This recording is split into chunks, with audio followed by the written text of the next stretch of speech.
This is Tom Fox. I'm the Compliance Evangelist, and I would like to welcome you to 1 month to a better board. In this month of February 2017, I'm going to go through and do a series of podcasts talking about making your board more effective. I'm going to start out with the legal requirements that a board has around compliance, move into why a board needs a compliance committee and compliance expertise at the board. I'm going to talk about how the CCO should report to the board and questions that a board compliance committee should ask of a CCO. We're going to take a look at some government guidance and business experience around compliance in the board. We're going to talk about some board failures. We're going to talk about how boards do investigations. We're going to look at boards and internal controls. I'm going to end with a series of specific questions that a board should ask of its chief compliance officer. And on my final day, I will detail 20 questions that every board should ask of its chief compliance officer. Each day, I will give you a short 10-minute or so podcast with 3 key takeaways for that day, and I will accompany each podcast with text that you can use. The 20 questions that I referenced will be provided on the final day of February. This is Tom Fox. Thank you very much for joining me on this journey to 1 month to a more effective board. Welcome to day 16, the board and succession planning. In an article entitled Advancing Board Refreshment Through the Director Succession Planning Process, William Libet and Todd Freer listed a 6-step process that a board should utilize for or to facilitate director succession planning. This is an area that I don't think gets enough play in the discussion of the obligations of a board, but certainly in the realm of compliance, it's important that the board be ready to replace a chief compliance officer, or a board be ready to facilitate the elevation to an employee to senior executive status, and or engage in adding new personnel to the board. So as an initial step, step number 1, the board should examine corporate governance documents to see what policies and procedures currently exist, either in the form of corporate governance guidelines, corporate charters, or director nomination policies, and then utilize those as the basis moving forward. Step number 2, use an assessment framework. Director succession is generally most effective when reviewed and planned in an assessment framework on a regular basis. Such frameworks can include assessing the current strengths and weaknesses of the board and each board member, each board committee. It can be identifying the long and short-term skill needs of the board, particularly in light of the overall compliance strategy, evolving compliance risks, and shareholder issues. It can involve evaluating the board's assessment changes when retiring directors are factored into the analysis. What's the age of your board members? Are you going to simply renominate another set of board members going forward?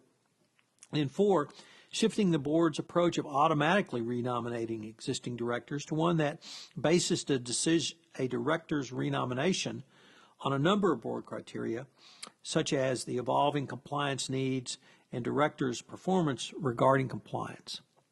So there are a number of questions that the board needs to engage in for essentially self-assessment, but to be ready to bring to bear the appropriate skills for boards going forward, either through new blood coming in or on the renomination process.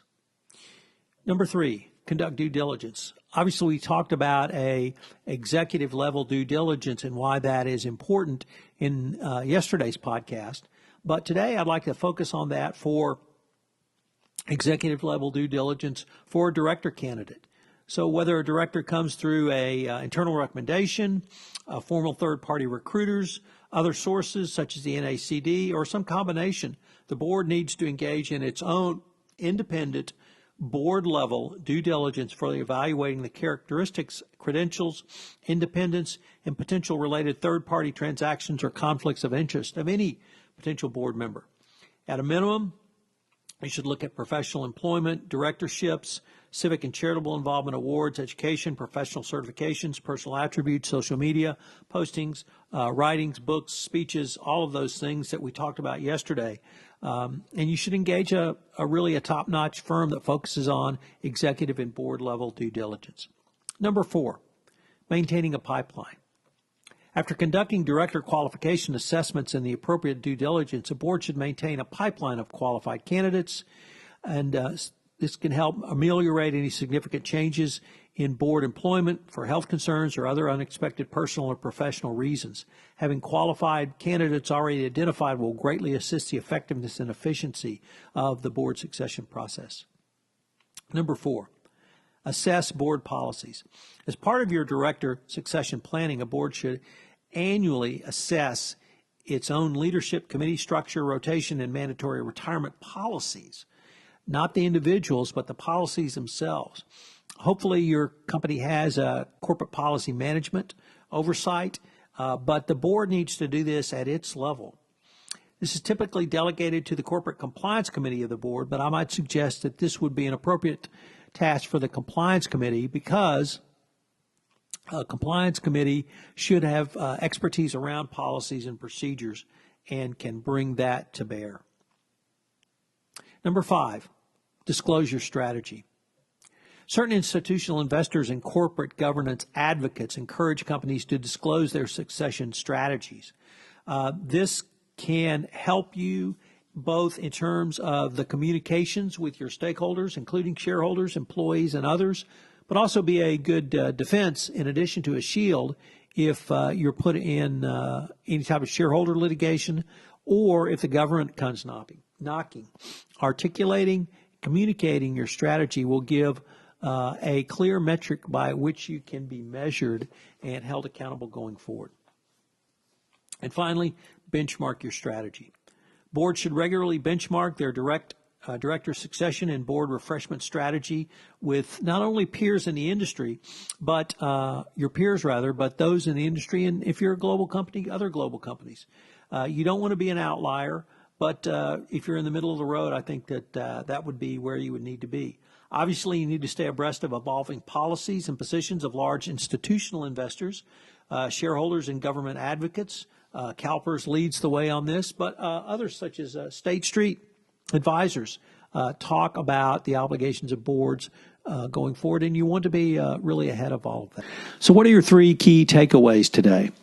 Well, the first is the term board refreshment, and that's really a hot topic today. It's up there with director pay, executive pay, and other topics that shareholder activists are really getting their heads around.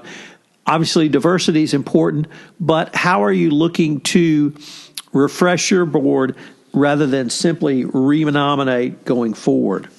The second is to have considerations for your boards, both in terms of the structural components of who should be on the board, but also their skill level, and do you match those up? And finally, transparency. This is becoming more and more important. It is becoming more important around reputational risks, so that I think the more transparent you can be regarding the criteria for director succession planning, the better off you're going to be. This is Tom Fox. Thank you for joining me on day 16 of 1 Month to a Better Board, and I hope you will join me tomorrow for day. This is Tom Fox. Thank you for joining for today's episode of 30 Days to a Better Board.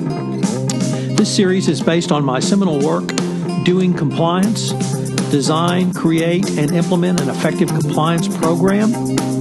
It's available from Compliance Week, and you can check it out on their website, complianceweek.com. I hope you will join me tomorrow for another episode.